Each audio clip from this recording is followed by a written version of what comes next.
Hi, my name is Maria Seaton. We're doing a lunch and learn here at Poets Walk in Fredericksburg. This is Martha Cross. I'm with Amedesis Acericare Hospice. and Gabby Coronado with Coronado Law Office. I'm gonna step out of the office. And we can get started? Okay. Yep. Well, thank you guys for joining us. For being so accommodating. Thank you for not letting us out there and freeze. What happened to the weather? Who knows? But I just wanted to start off with a story, which I know some of the people here have heard before. I've been doing hospice for a while now. This is a true story. So I was working in Fauquier County, and I was called to go to Fauquier Hospital for a patient that was needing hospice services and was discharging. Usually when I get a call from a hospital for a patient needing hospice, it's pretty late, in the game, and which we could have helped a lot sooner, but that's another in-service. But so I showed up, and the patient, this gentleman, for example, had cancer, and it's spread. Okay, Trisha, the cancer had spread. And if anybody when that happens, it's very painful. It's this horrible disease is just kind of eating away at the organs, and it's absolutely painful. So the patient's incapacitated. He cannot make his own decision. So unfortunately for him, he did not have any advance directives or a power of attorney or a living will. He had nothing. So the hospital has no choice but to call a next of kin. This happened to be his son. So I have to talk to his son, and I'm explaining to him, this is what we're going to do. We're going to take him home. We'll keep him comfortable. We'll get him a hospital bed, any other medical equipment he might need. This is all covered under the hospice benefit. Medications, pain medications. He's like, whoa. He goes, don't give him any pain medications. And I said, okay, well, he's in a lot of pain, he goes, I don't care. He goes, he made my life miserable. So therefore, now it's his turn to pay for how he treated me all my life. And I'm like, well, what I really wanted to say was like, do you forgive much? I mean, go to church. I mean, that is not my place to say something like that, even though I was shocked. I did explain to him, he's in a lot of pain. But the decision was left to this and he was in charge. Ungrateful knucklehead, which Gabby will tell you more about later, because he was in charge. So, and it's unfortunate. I've had patients' families say, I don't want him to have any pain meds because I don't want her to become addicted to morphine. I heard that. I'm like, really? I can't say that. But, in my I hear perspective, that all the time. so what? So what? It's like It's not like they can get up and go get the morphine and become an addict, and but I can't say that. That is a decision that family member has chosen because that person did not have advance directives in place. And so, if you do not have those in place, and you trust that your children love you and will make the decisions for you, hopefully, and everything will be okay, but as you just heard, it doesn't happen all the time. So, do we want someone else to make those decisions for us, or do we want to go ahead and talk about our decisions now? And you don't have to be old for this. I mean, young people, you never know when our time is going to be. I've talked to my spouse repeatedly. I do not, for example, me, I don't want to be a vegetable. I don't want to be intubated. Well, if I'm in a coma, just keep me alive for a couple of days. But then if I'm not pulling through, unplug. Everybody has different wishes. Me, I do want morphine. I'm sorry, but at the end of life, and I'm in a lot of pain, I want to feel good. I want to feel comfortable, because this is a fact. Our patients on hospice that are under any kind of pain management have a better way of communicating with their loved ones. Mm-hmm. And towards the end of life, they like to communicate with their loved ones, or at least vice versa, or whatever. They're just more comfortable. So we'll get started. So our goals, now mind you, this was a PowerPoint presentation. I thought it was outside, so that's why I printed it out for you guys. Is to discuss advance directives and end-of-life care decisions. We're going to learn the different types of advance directives, recognize the advantages and disadvantages of advance directives, and identify resources that can help you complete your advance directives. So do you have a map, a written plan stating what healthcare treatments you would or would not if you could not speak for yourself. I just mentioned I do not want to be prolonged on a vegetative state. That's one of my plan. My plan is if I'm in a coma after a certain amount of time, unplug. Or don't give me pain medications, or something. I've had patients like that. They don't want to be feeling high towards the end, and that's fine. But these are maps. These are like things, your wishes. So why is it so important? So now we're going to hear about Victor's story. Oops, I didn't get Victor's story. Well, to make it short, because I know we're just trying to, save on time. It's a similar story to the story that I just showed. He did explain to his family that he wanted certain things, but he never had them written down, because I honestly, I haven't written down everything I wanted. I just told my husband. But I trust him as a decision maker that he's going to grant my wishes. But anyway, so basically Victor's story was that it wasn't written down, family wasn't involved, and then he had, and here's another thing that happens. If no advance directive is in place, let's say you're my sister, you're my other sister, and both of you want to be involved in my decisions, but this one's telling, I want Martha to go to the nursing home. Oh, no, she's coming home with me, and we're going to use her inheritance to pay for private duty care or whatever. Or this one's like, no, let's take her to an assisted living. And then they end up fighting. And then what happens? So there was to have the whole family involved in your decisions, my parents already told me, Martha, you'll be medical power of attorney. My sister is going to do the estate, and this is the decision. You can talk about it, but ultimately, whose decision is it? Because it's this situation with Victor, he had like multiple people wanting to make that decision, and there was a lot of conflict. Meanwhile, Victor's in the hospital. He needs to get out. He needs to be discharged, and these two sisters are not cooperating. And Valerie, being a social worker, knows all too much. Sometimes she's got to be a therapist as well, and get family to be on the same page. Because and then I've had situations where, no, I don't want her home. No, I don't want her home either. Nobody wants to take this patient home. She's a pain in the butt, and so it's just those kinds of things that we have to be. Hopefully you talk about it with your family prior to becoming a disaster, which sometimes that happens. So why do you need an advance directive? Your wishes, like we said, need to be known. Only used if you are unable to express your decisions. Now we've had patients that are on hospice or end of life, and they still can make their own decisions. They're not far dementia. Now just because you have dementia doesn't mean you can't make a decision either. There are dementia people out there that are still driving, that are still going to work. So that doesn't mean you are disqualified from knowing what's best for you. And this can happen to anyone at any age. And give your loved ones a gift of peace of mind. Write down your wishes. And that's what this 5 wishes is, just so you know, everybody can get a copy of this. In the state of Virginia, we do not need an attorney to verify or confirm this 5 wishes. That is a legal document, and you can start with that. You can go to their website, 5wishes.org, and get more information about the state of Virginia. But this by no means is not like what Gabby's going to talk about, like a will and living will and estate planning, all that. So that's why she's here too. Now, most Americans, 88% feel comfortable discussing issues relating to death and dying. I'm actually quite surprised it's that high. Yet research has found that 42% have a living will. So what are advance directives?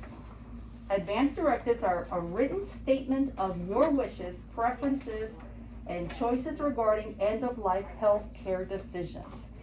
A tool to help you think through and communicate your choices. And it is a roadmap for your future health care. So, what are advance directives? Written instructions about future medical care are only used if you are seriously ill or injured and unable to speak for yourself. 2 parts an advance directive are, one is a living will, and the other one is a medical health care power of attorney. A living will is one part of an advance directive. A legal document with your wishes about medical treatment. You choose what you want, what you do want, and what you don't want. And think of it as a route on your map, and it is your journey. Medical power of attorney. This is a document that specifies who you want to make decisions about your medical care. The person is authorized to speak for you only if you are unable to make your own medical decisions. They also may be called a healthcare proxy or agent, a healthcare surrogate, or a durable power of attorney for healthcare. So this would not be needed if they have a medical directive themselves. Advanced directive? Right, advanced directive. Well, it depends what's in the advanced directives. Okay. Yeah. You So can you have, could have both. because things can come up, Right. and then you're unable to make your decisions. And if there's no medical power of attorney, then who's going to place you elsewhere Right. unless it's specified here? So, but I want Gabby to get involved in the Okay. power of attorney. She's gonna be more knowledgeable about that. Preferably, you'd like to have everything, Mhm. you know, a medical power of attorney. Then there's also a backup medical power of attorney, I've seen that, a secondary, your advanced directives, which you can do yourself. But if something's not in there, then it falls upon that medical power of attorney to like, okay, what, you know, so. Okay. Okay, so the advantages of having an advanced directive, you're in charge of making your own decisions. Documents can be changed anytime. You do not need an attorney. Documents can help you express your wishes, and forms are available for free at www.caringinfo.org. Which is also here too. So I went ahead and purchased these, so everybody make sure you take one of these 5 wishes. So the disadvantages of advanced directives may not be available when needed, not readily available in patient's charts. That's another thing, you know, like if someone's rushed to the hospital, you know, you got your advanced directives here, but they don't know, and they haven't gotten a hold of somebody that knows you, or the spouse, or they're out of state. And then they're like, oh, do we need to intubate? What are we gonna do? You know, so it is very important to have those handy. Living wills. The disadvantage may not be specific enough, may be overridden by a treating physician, and does not immediately translate into physician's orders. Okay, so the medical terms for end-of-life care decision-making, life-sustaining treatment. Some people choose to forego chemo, radiation, anything that's going to keep someone alive. Like I said, being intubated on life support, those are life-sustaining treatments. Some people may want them, some people may not. Artificial nutrition and hydration, tube feedings. I've gotten patients where they have a tube, and then later on we found out that the patient never wanted to have a tube inserted or surgically implanted, and like, too late now, she has a tube. So they were talking about, well, let's get that out, but then that means they're no longer going to be able to eat. So, but the patient's aware of that.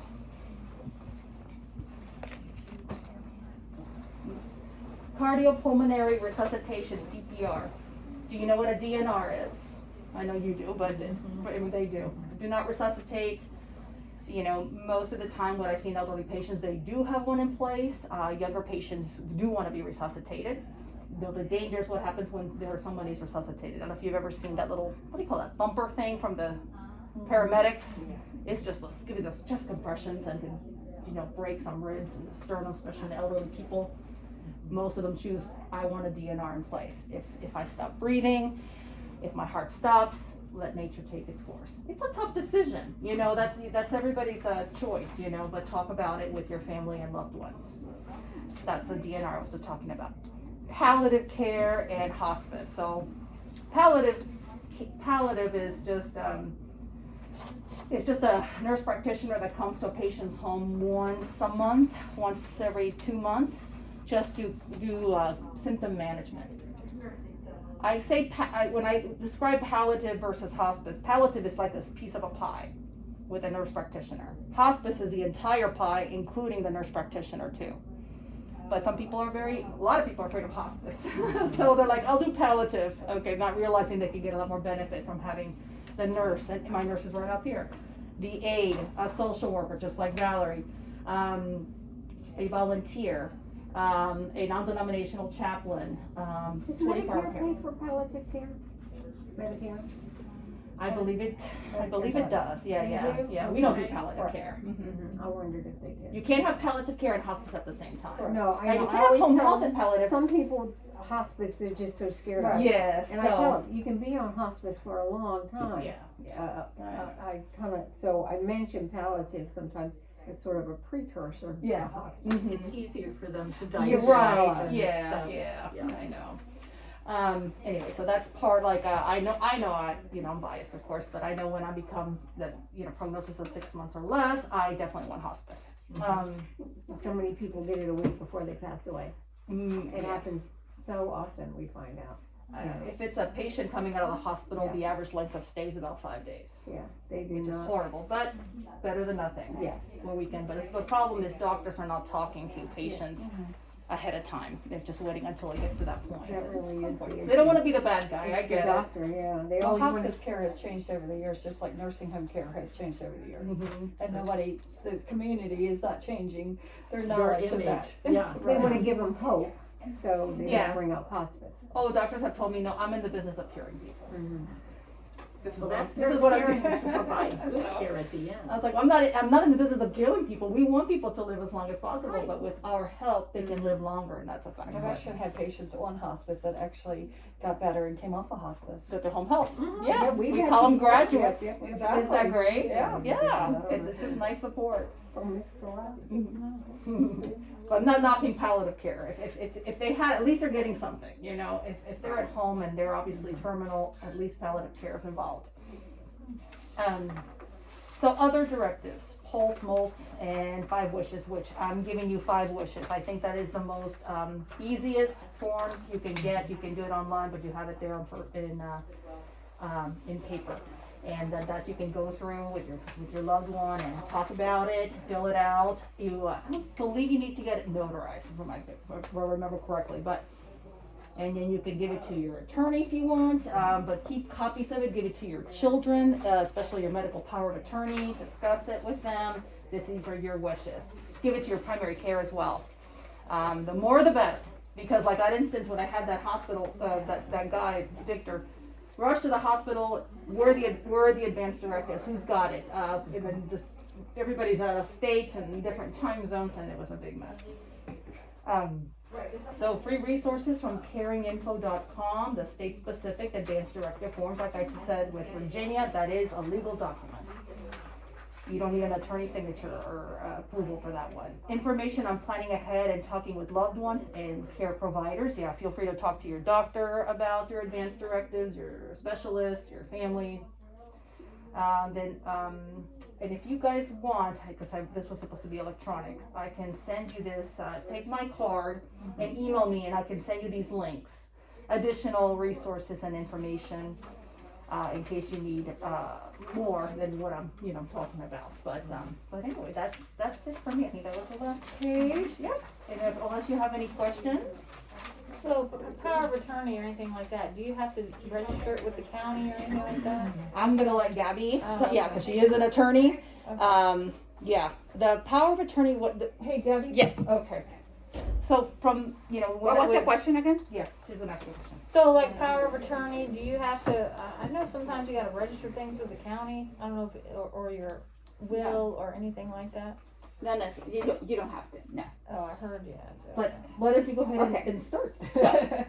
Let's get started. So I'm Gabby Coronado. I'm an estate planning attorney, so this is all I do because I like doing this. Now, I have a joke. I was practicing spelling sentences with my daughter. She's in 6th grade. She's 12. Pray for me. And the sentence was, the lawyer's explanation was so lengthy it bored the audience. I was hoping it wasn't a prophecy. So I'm hoping that I don't bore you. My accent is from Puerto Rico. My parents are Cuban. I was born in New York. If you figure out where I'm from, let me know.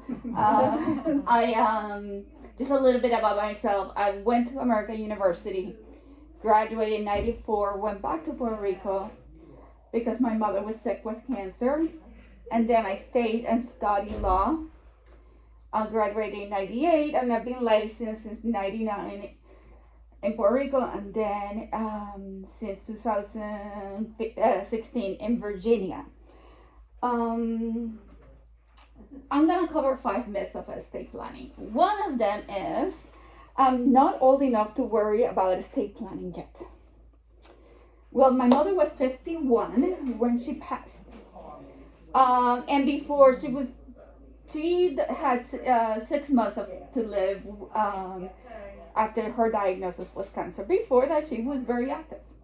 So there's nothing to say. There's no expiration date available for us. We just have to, take it as it is. Another quick story.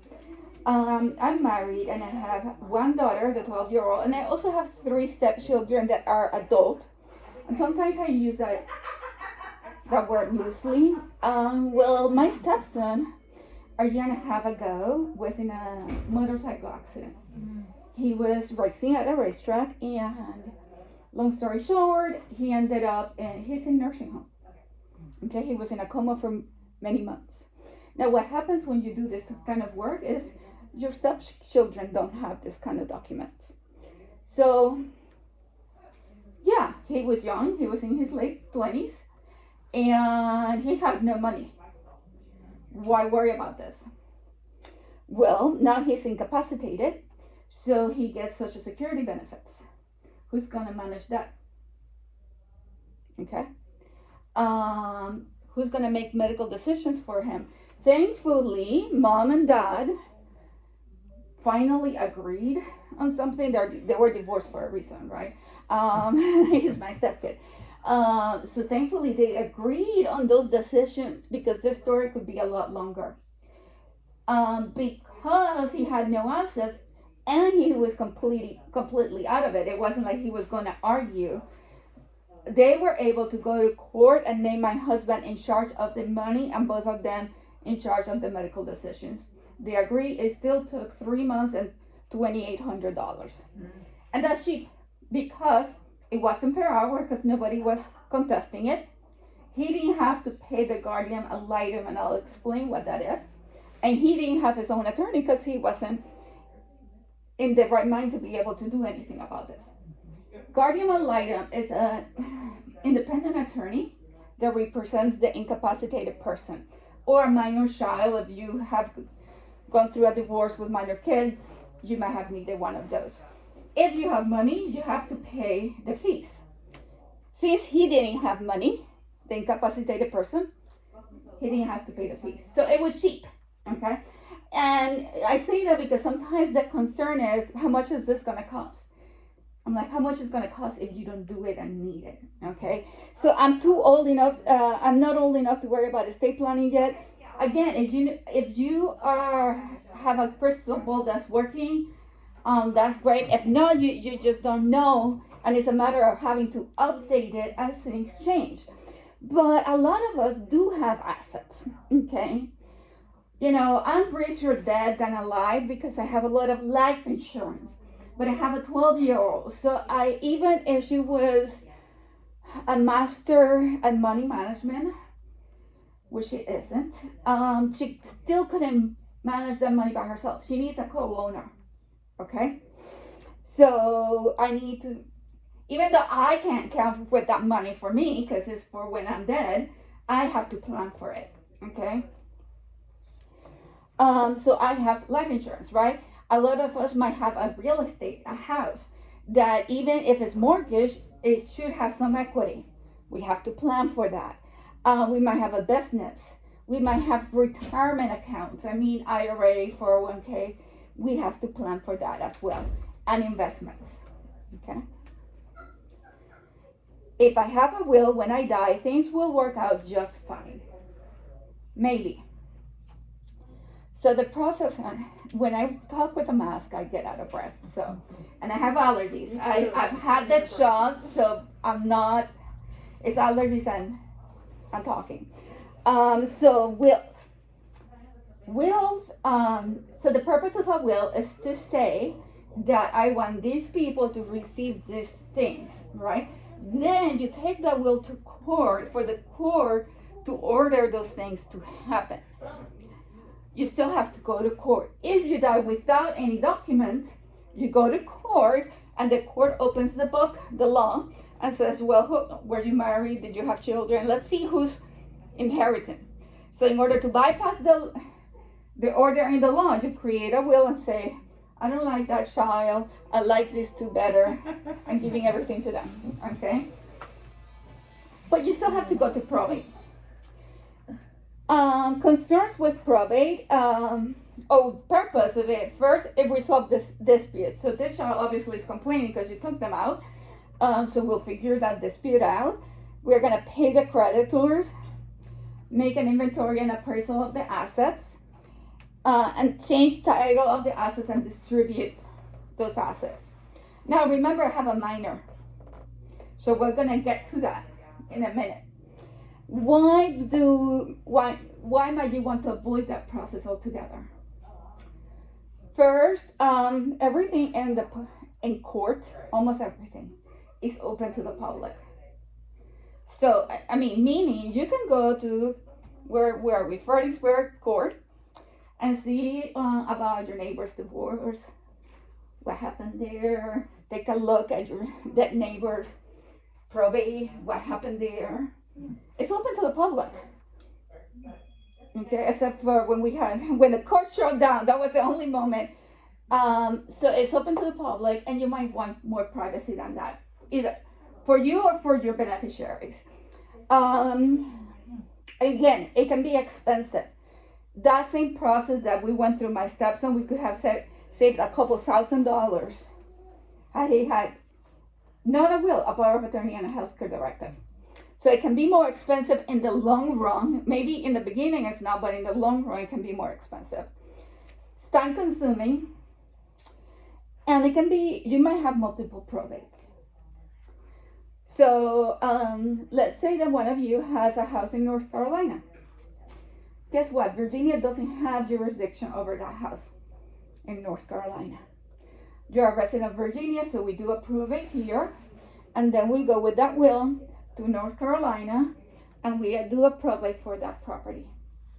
Okay? And if you have a house in California, good luck. So you need an estate plan. Remember, we have that child. So what happens if there's a minor involved in that will? The court can't say, okay, here, $500,000 for you, little girl. Good luck and make good decisions. What the court is gonna say is who's gonna manage that money for her.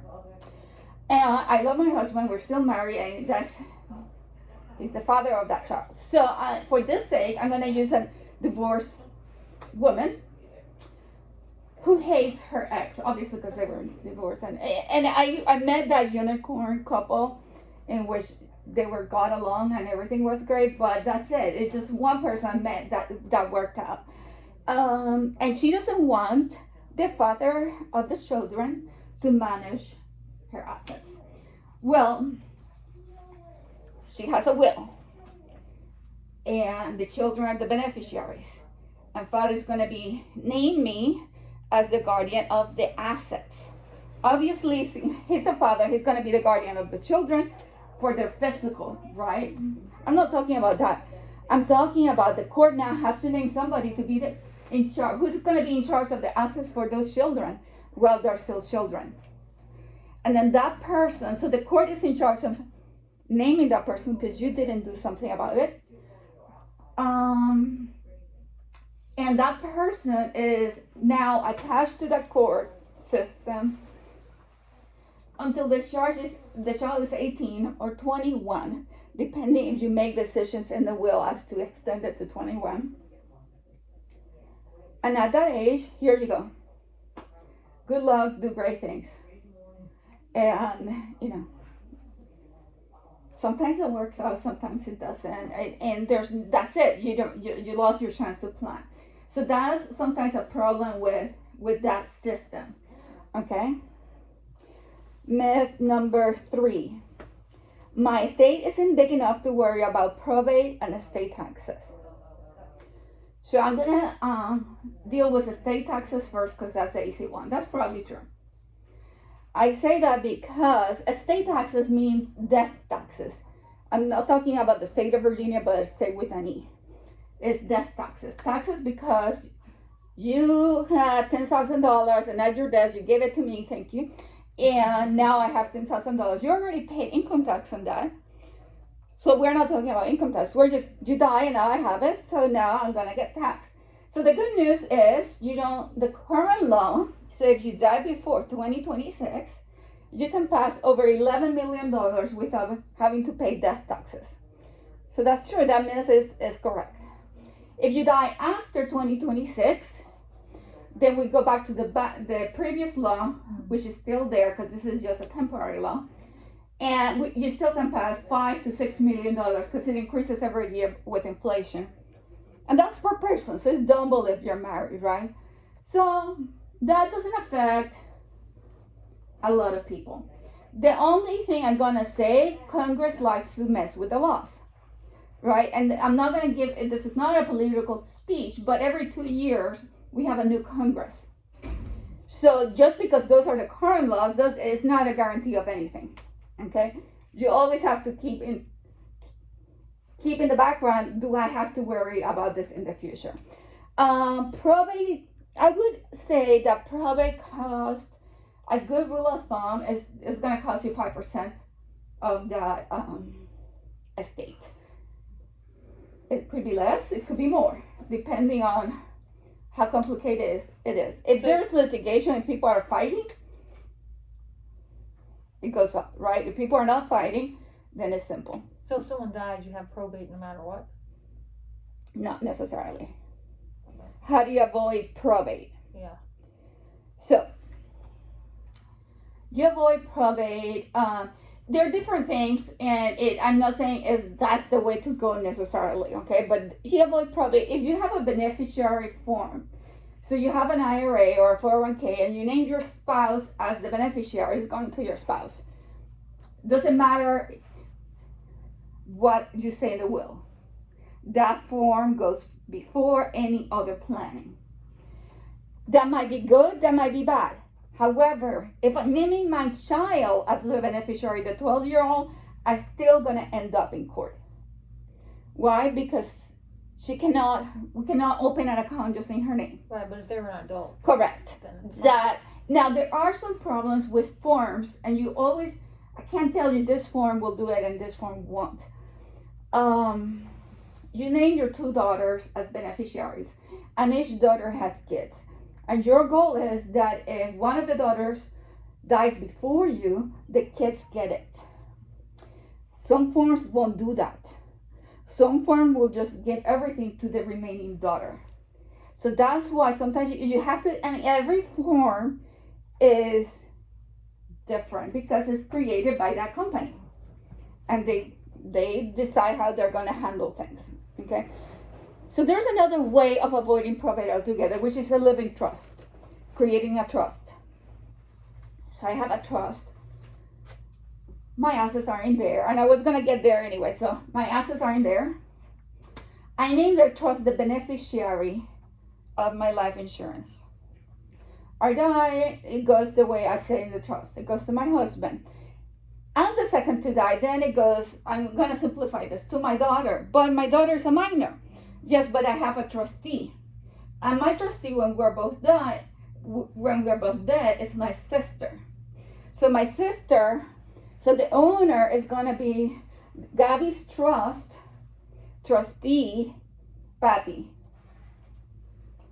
for Isabella Ayala, right? Like that would be, I didn't change my name.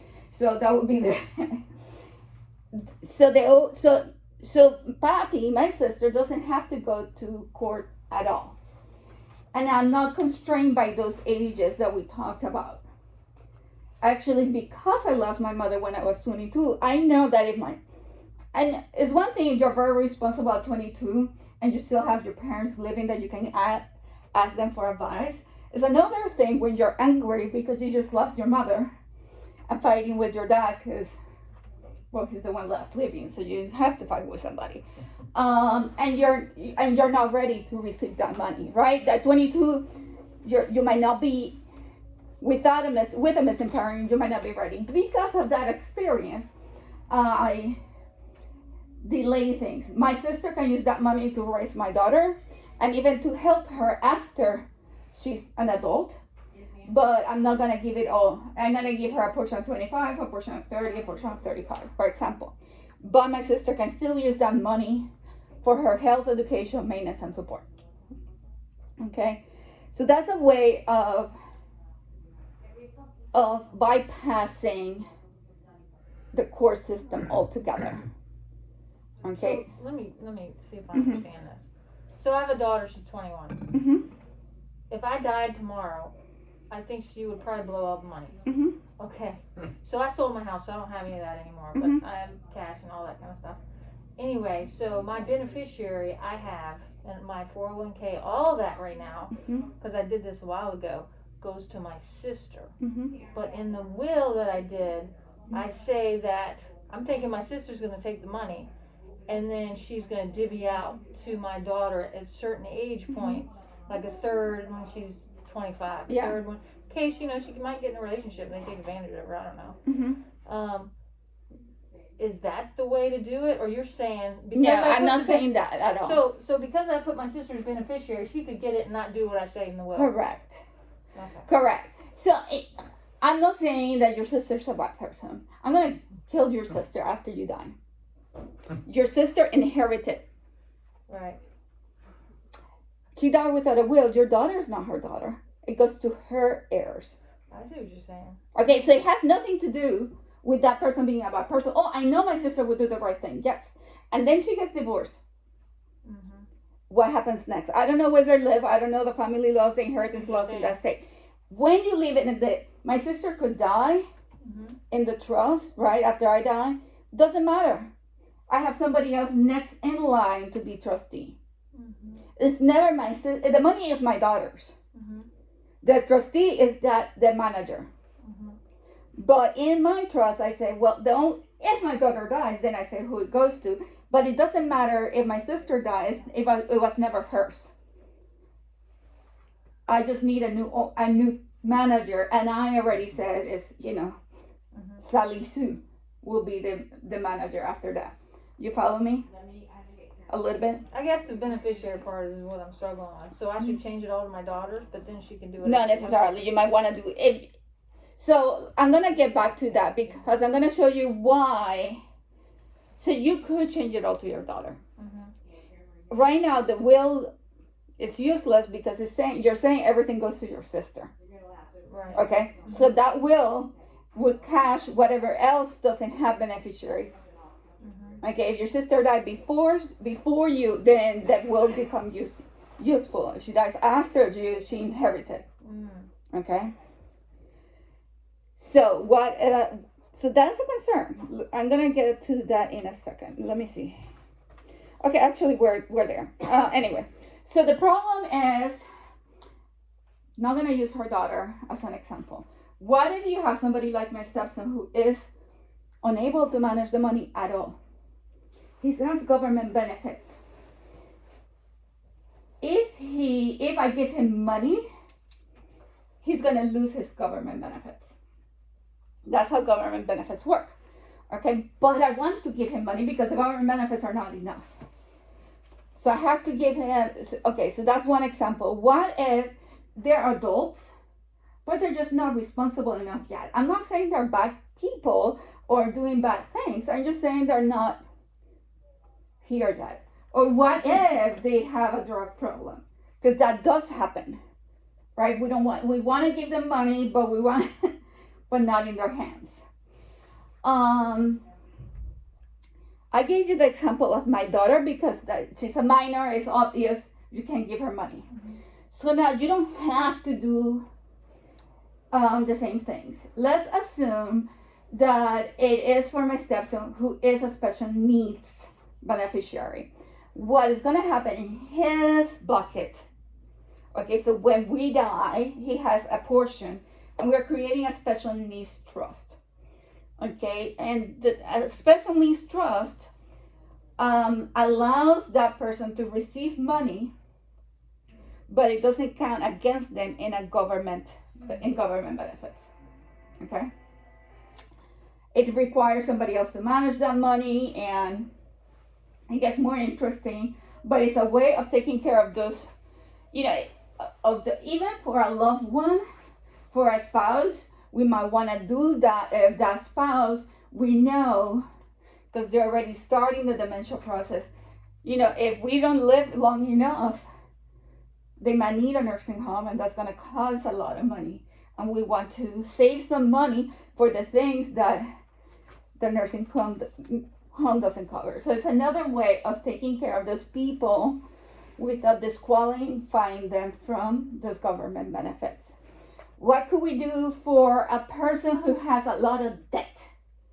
And so what happens is, if I give you $10,000 and you have a line of creditors behind you, they're gonna put a lien on that and take it.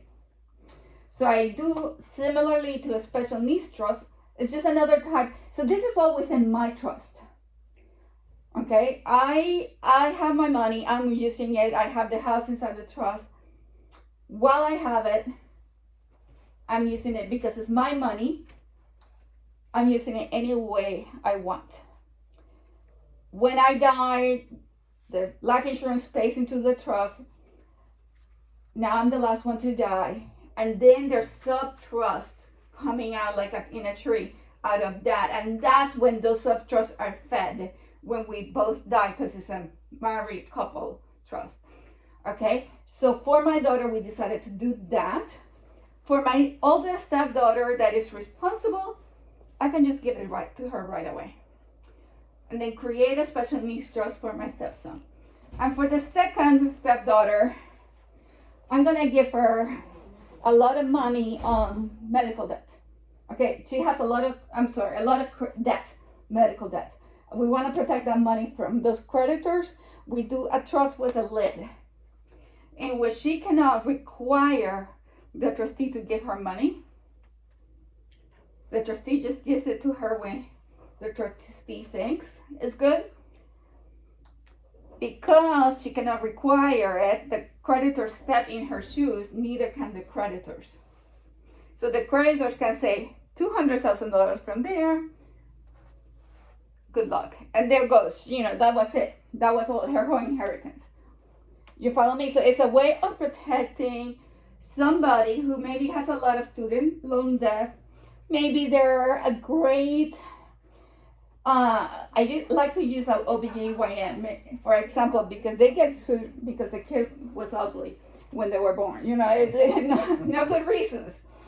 And we want to protect that inheritance. So it doesn't have to be bad things. So a trust can do that also. For your daughter, we might delay. We can say we can get as creative as you want. We can say you get it at, like you mentioned, 25, 30, 35. Mm-hmm. We can give you the income. We can use you can get creative. Mm-hmm.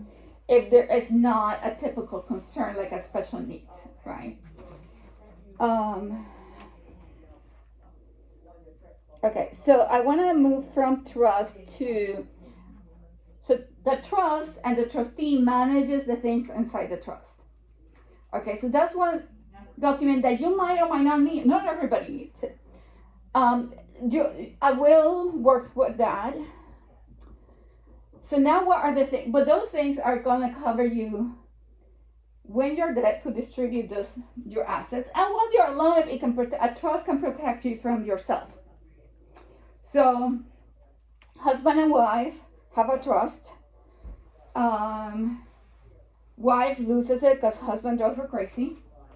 Now, wife is still her assets, but now wife is going to get out of the driver's seat as trustee, and husband is going to manage it by himself. And that's because you want it that way, because wife has dementia, and you don't want. Versus a power of attorney still allows if the account is not inside the trust. Okay, I can write checks. Yeah, I can name you as my power of attorney, which allows you to write checks for me. but it doesn't take me away from writing my own checks in my own account. You follow me?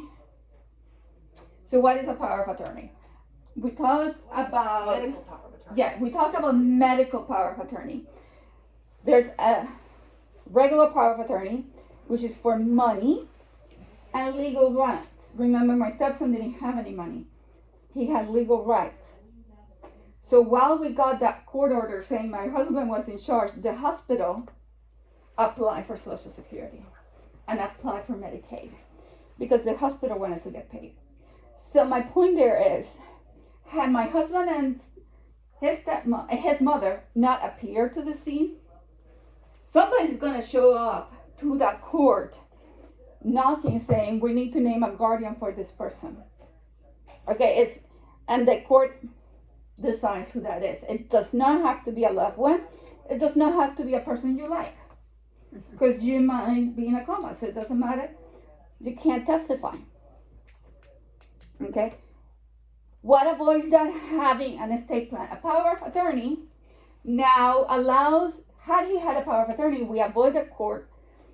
And now his dad would have power to apply for Social Security, to apply for Medicaid, to manage that money, to make decisions for him, to sue somebody if somebody was responsible for his accident, and so on and so forth. Okay? A power of attorney can be effective immediately, so we don't have to prove anything, just that we have that power of attorney. Or it can be effective only if you're mentally incapacitated, which we have to prove by either getting some doctor to say that you're mentally incapacitated, or the court to say you're mentally incapacitated, or you disappear for 6 months and we don't know your whereabouts. The power of attorney is as good as the information it contains. Okay, it can be a very powerful tool or it can be useless. A lot of people want to see specific things in there. I'm gonna give you an example. 20 years ago, we used email. It wasn't as prevalent. Now everything is online. The accounts are online. You have social media. If you don't have a digital power, if you don't provide specific power for digital assets, Google will never give you, your loved I'm ones. sorry, Yeah. but I keep You gotta getting go. called. Yeah, Yeah. excuse me. Sorry. Sorry. Okay. Google will never give you that access. Okay. So that's why I'm saying every so often, even if you had a power of attorney, you should update it, because that is going to be essential while you live. If something happens to you and you can't manage your affairs. We have Martha talk about, I'm gonna sit over here and just make it cozier. I noticed. I was out of breath too when I Yeah. was talking. I'm like, wait, I'm not even smoking. Yeah, no, it's the mask. And I already changed the mask too. So the health care, you mentioned it, right? I don't think, what, yep, excuse me. So in the healthcare directive, a couple of things that you got it. The thing with the 5 wishes, I want you to think you're here, so I'm gonna bet that you're not terminal. Okay? 5 wishes concentrates on the terminal. Okay? Now, if tomorrow you need it does appoint somebody to make decisions. But if tomorrow you need an operation to get your gallbladder out, who is gonna make?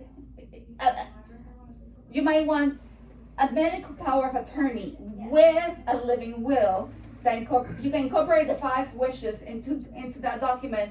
But now we're talking about anytime you can use that document anytime you're unable to make an informed decision. That does not mean dementia.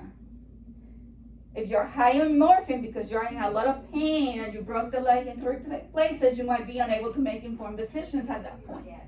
You're not dying, although you wish you might.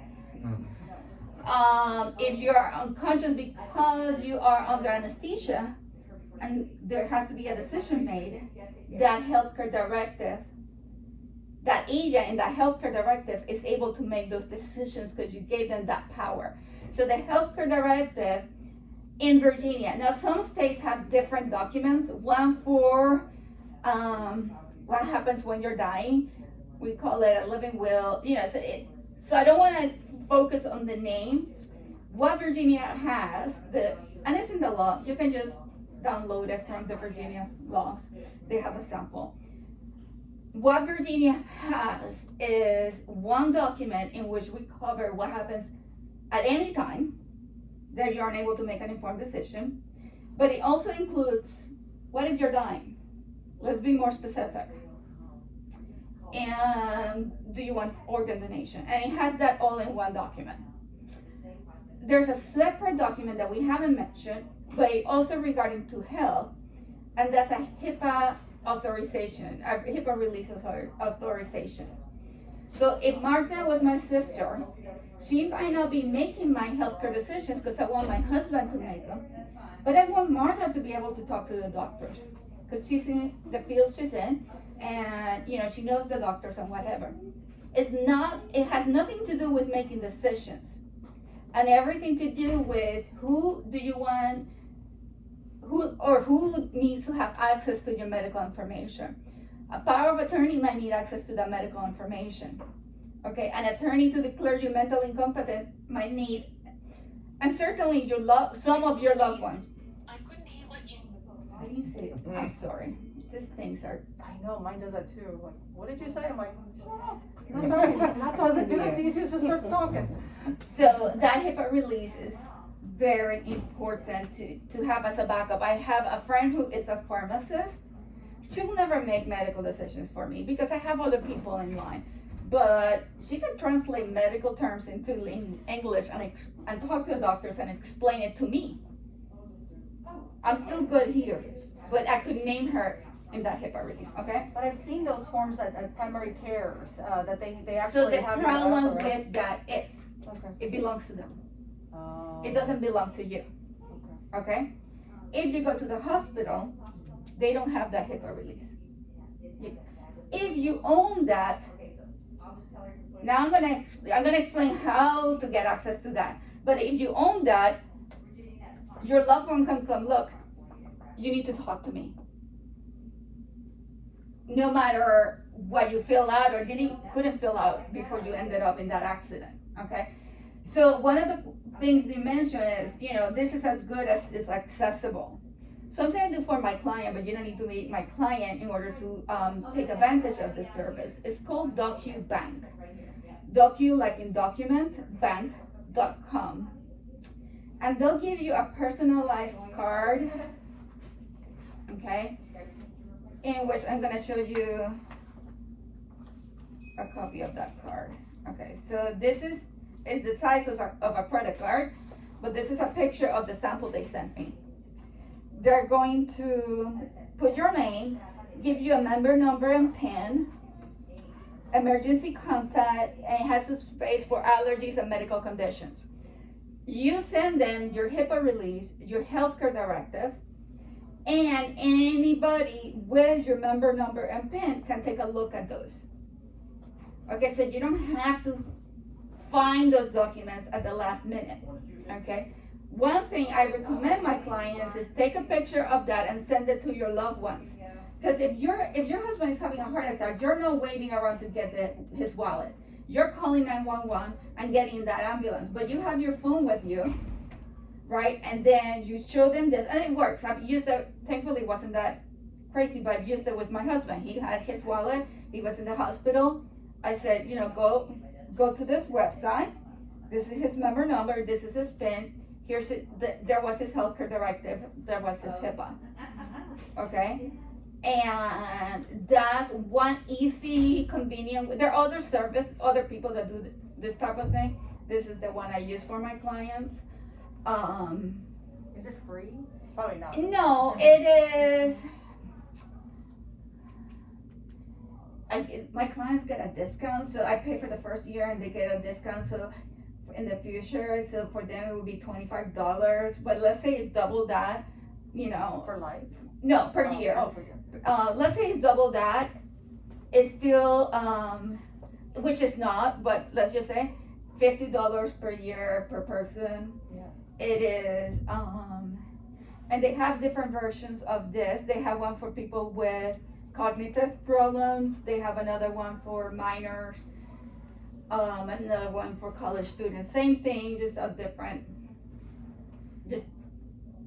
You can do a lot more with this. I just wanted to give you a solution to your problem. Yeah. Okay, and it can be any form. Okay, so this is people all over the country are using this. So it's not Virginia only. So if you're traveling to California and end up in the hospital, you're not flying with your healthcare directive. Because I don't know about you, I never done that. I never flown with. Just in case. But I have ended up in the hospital in Florida. So that has happened. I would say once a person turns 18, even if they have no money to their name, they need a healthcare directive, a HIPAA release, and a power of attorney. From there, it depends, right, on your personal circumstances. What else you need? A will, a trust, anything more complex. Even there are more estate planning products available depending on your concerns. But if you're sitting here, it means you have your cognitive abilities enough to make those 3 documents, and you should if you don't have those. Any questions? Can a power of attorney include medical, or do they always have to be separate? They're always gonna be separate, okay? Yeah, and never the two shall meet. If you see something together, I wouldn't trust it, okay? Those blue folders are for you. They don't have the presentation. They just have a good information on what I do on estate planning. If you want me to contact you, you can fill out that blue form and give it to me. If not, it still has my information there if you want to call in the future. Any other questions? Thank you. No, You're welcome. Thank you, that was a lot of information. It is. I do a webinar once a month online, and I take a couple through the process. So it's an imaginary couple with all these problems, so it's easier to visualize. So you can go to my website and register for that if that's useful. Okay. Thank you. You're welcome. Good luck, guys. I think I'm gonna hit the sodas too.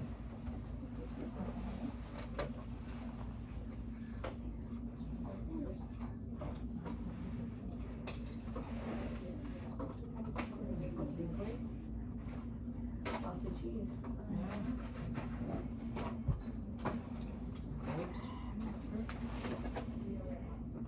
I'm gonna get a Coke. Yes. I lost track after myth number 3. Okay, yeah. I picked up 1, 2, and then you said 3. I think I just combined them Right. because of the Okay, questions. what was 4? Hold on. I had my cheat sheet first.